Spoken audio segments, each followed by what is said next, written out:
Okay, this is Michael Pepper for MMABay.co.uk in association with Tap Out and MMAapparel.co.uk with UFC lightweight rising star George Sotiropoulos. Thanks for joining us today, George. Thank you for having me. Okay, we're just a few weeks away from your upcoming bout at UFC 116. How's the camp been going and how are you feeling in the run-up to the fight? I feel really good. Every part of my game has been a work in progress, and I'm having great results with every aspect of my game. I'm having my last sparring session this week, but all the tweaks and the aspects that I've been working hard on, I'm having success with in applying and training. Okay, like I say, just less than a couple of weeks to go before the fight now. Can you tell us what a typical training day looks like for you at the minute? Typically, it's I usually wake up in the morning. It's usually doing some kind of conditioning, whether it's running or lifting, and in the afternoon, either being some sort of grappling or wrestling. Evening, it's striking. Usually 3 training sessions a day, from Monday to Friday. Sorry, from Sunday to usually Sunday to Friday or Monday to Saturday. But I'm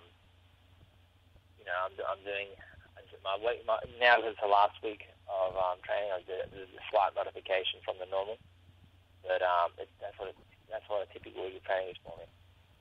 Okay, you're going to be facing another highly regarded lightweight, Kurt Pellegrino, at UFC 116.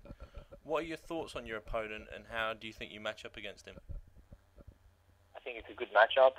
I think on paper, we're both evenly matched and we're competitive. My thoughts on him is he is a wrestler.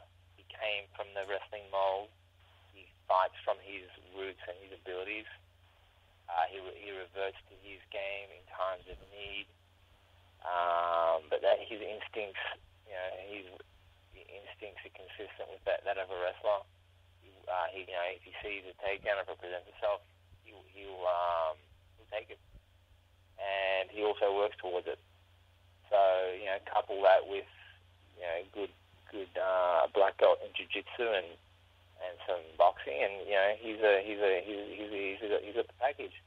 So he's a capable fighter. Okay, you're carrying into this fight a 6-fight winning streak. 5 of those fights finished before the judges got to put their mark on the fight. How much of a psychological advantage does that give you, do you think?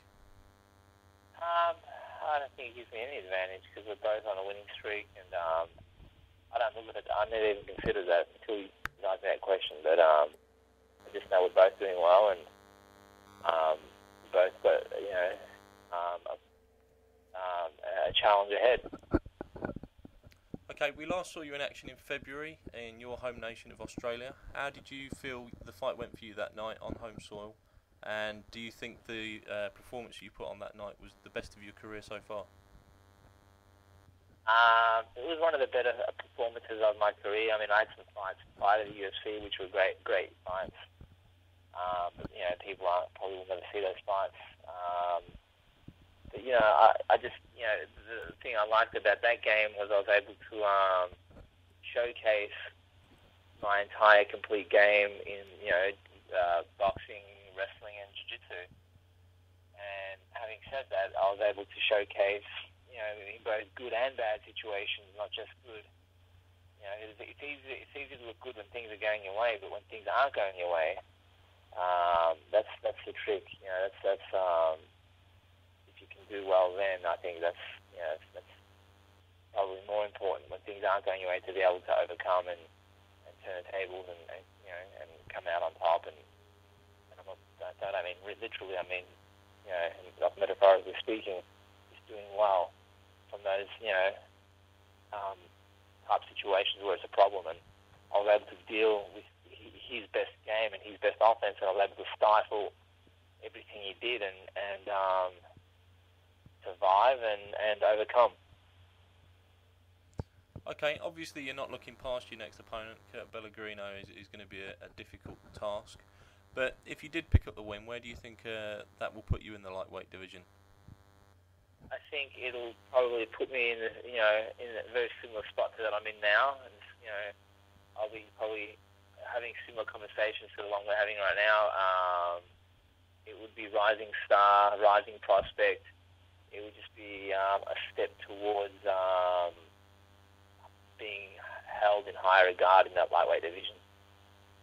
Okay, what do you think you've got to do to sort of break out of that mould as a rising star, or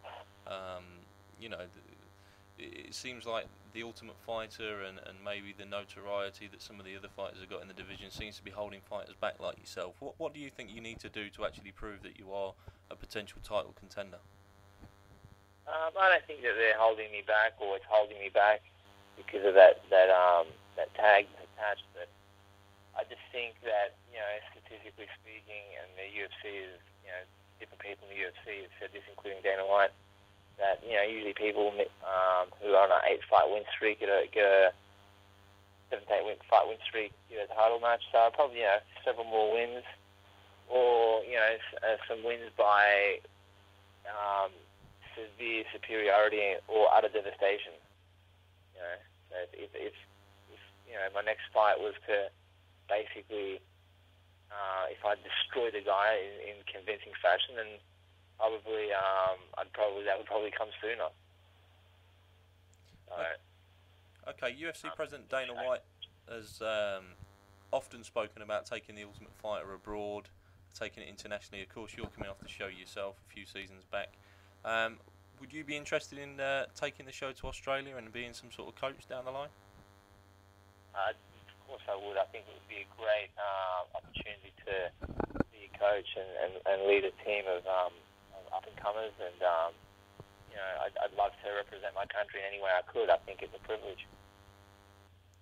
Okay, and finally, for any fans tuning in for the first time, July 3rd, haven't maybe seen George Sotiropoulos fight before, what can we expect at UFC 116? You're basically going to see a very competitive, improved version of myself. I'm always working to improve myself in all aspects of my game. I don't rest on my laurels. I'm not looking to.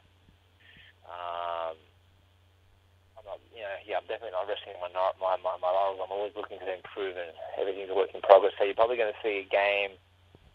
You're probably going to see an entire mixed martial arts game happen that night. I can only see it happening that way, and it's going to be a very tough, competitive fight. Okay, before we go, do you have any sponsors or anybody else you'd like to thank before we finish? Well, I just want to thank my coaches. I really want to thank Leonard Gabriel Jr., my boxing coach. He's been with me every step of the way in the last 2 years, and he's a tremendous help. I love the guy. I've got to also thank Eddie Bravo. He's also been tremendous help the last couple of years, working with me on 10th Planet Jiu-Jitsu. Both these guys are making me a better fighter, and also want to thank Eric Jeton for working with me on my wrestling takedowns. He's also, again, making me a better fighter.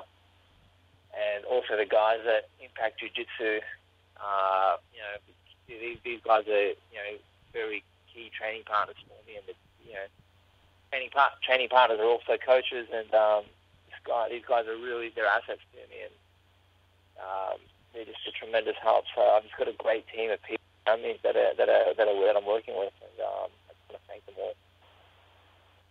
Okay, thanks for taking the time to talk to us this afternoon, George, and good luck at UFC 116. This has been Michael Pepper for MMABay.co.uk in association with Tap Out and MMAapparel.co.uk with UFC lightweight rising star George Sotiropoulos. Thank you very much. Thanks, George. Appreciate that.